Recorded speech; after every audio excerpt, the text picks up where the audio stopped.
O que você sabe a respeito de terapia gênica milionária? Quem poderá pagar pela cura? Você entra numa sala de hospital e vê duas coisas que não combinam. De um lado, um medicamento que pode mudar o destino de uma criança. Do outro, um orçamento que parece uma sentença de morte. Um médico explica, é uma dose única, pode salvar. E logo depois, vem o número que congela o ar, milhões por paciente. Aí nasce a pergunta que ninguém quer encarar de frente. Quando a ciência salva? Mas o preço exclui. Quem fica do lado de fora da porta? Eu sou o desembargador Constantinov e te convoco a imaginar a seguinte cena. Uma família recebe o diagnóstico de uma doença genética rara. O tempo corre. A esperança aparece como um nome técnico, um frasco, uma promessa de cura ou de melhora gigantesca. Só que para chegar até essa promessa, existe um pedágio. Algumas dessas terapias gênicas têm custo na casa de milhões de dólares por paciente. E isso virou um debate mundial. Há casos de terapias que chegaram ao mercado com preços como 2 bilhões e 125 milhões de dólares, citadas no contexto de tratamentos para AME,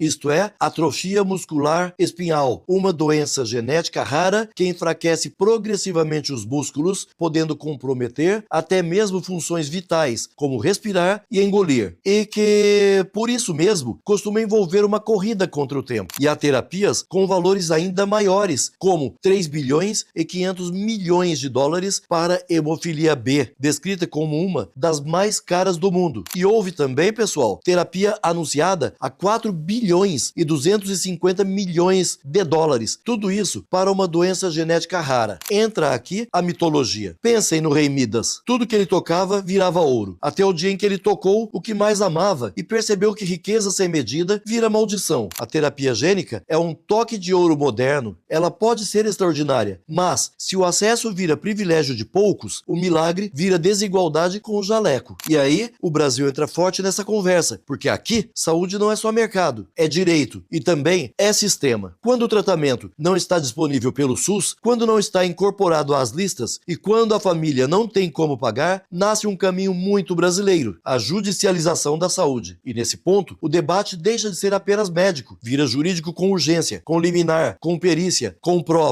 Há pesquisas mostrando o impacto desse fenômeno com terapias caríssimas, como a judicialização de terapia genética para AME, atrofia muscular espinhal, gerando custo muito alto e pressão real sobre o orçamento público. Só que judicializar não é capricho, muitas vezes é desespero e, ao mesmo tempo, não pode virar atalho automático porque o sistema precisa de critérios. Por exemplo, registro sanitário, indicação correta, evidência mínima, risco calculado, alternativa disponível e decisão que não destrua o todo para atender o caso individual sem base. E é por isso que o Supremo Tribunal Federal vem enfrentando esse tema, estabelecer balizas para fornecimento de medicamentos de alto custo e definir critérios quando o remédio tem registro na Anvisa, mas não está incorporado nas listas do SUS. A lógica é bastante simples, mas dura. Direito à saúde não pode ser loteria e também não pode ser vale tudo, porque se virar, o sistema colapsa e quem perde é justamente quem mais depende dele. Agora, vamos para a pergunta do título. Quem poderá pagar pela cura? No mundo, isso já virou roteiro de ficção científica e de alerta. Lembram do filme Elysium? Uma elite com tecnologia médica inacessível, enquanto o resto luta pelo básico. Esse filme exagera no cenário, mas acerta no medo. A medicina do futuro pode virar um clube fechado se a sociedade não enfrentar o tema do acesso. No direito, o raciocínio se divide em 3 frentes. No direito constitucional, a Constituição Federal prescreve o direito à saúde e impõe deveres ao Estado. Isso não significa tudo para todos a qualquer preço. Significa que o Estado precisa agir com racionalidade, com transparência e prioridade, sobretudo quando a vida está em jogo. Aqui entra então a tensão, proteger o indivíduo sem destruir o coletivo. No direito penal, o ponto muda. Terapia gênica milionária também cria mercado de fraude. Promessa falsa, captação de pacientes vulneráveis, importação irregular, falsificação de laudos, desvio de recursos, clínica vendendo milagre. Dependendo do caso, isso pode transitar por estelionato, falsidade, crimes contra a saúde pública e até mesmo associação criminosa, porque onde existe dor e dinheiro, sempre aparece oportunista, como todos sabemos. No direito processual penal, a chave é prova, prontuário, indicação clínica, rastreio do produto, nota fiscal, cadeia de custódia de material biológico e perícia, porque em medicina avançada, tanto o erro quanto a fraude deixam vestígios, e o processo existe para separar tragédia inevitável de crime disfarçado. E agora o gancho que amarra tudo. Quando a ciência salva, mas o preço exclui, a sociedade precisa decidir qual é o tamanho real da sua humanidade. Se a cura vira troféu, o direito vira disputa. Se a cura vira política pública inteligente, o direito vira ponte. A conclusão é direta. O século XXI trouxe terapias que parecem milagre, mas milagre sem acesso vira o quê? Vira privilégio. E privilégio em saúde vira o quê? Vira sentença silenciosa para quem não tem voz. O futuro, pessoal, não vai perguntar apenas a ciência conseguiu? Vai perguntar quem vocês deixaram entrar pela porta? Se essa reflexão fez sentido para você, siga este perfil e compartilhe com quem precisa ouvir isso, porque a frase final é para ficar na mente. Cura que só alguns podem pagar não é vitória da humanidade, não. É só mais uma forma de desigualdade com aparência de progresso. Muito obrigado.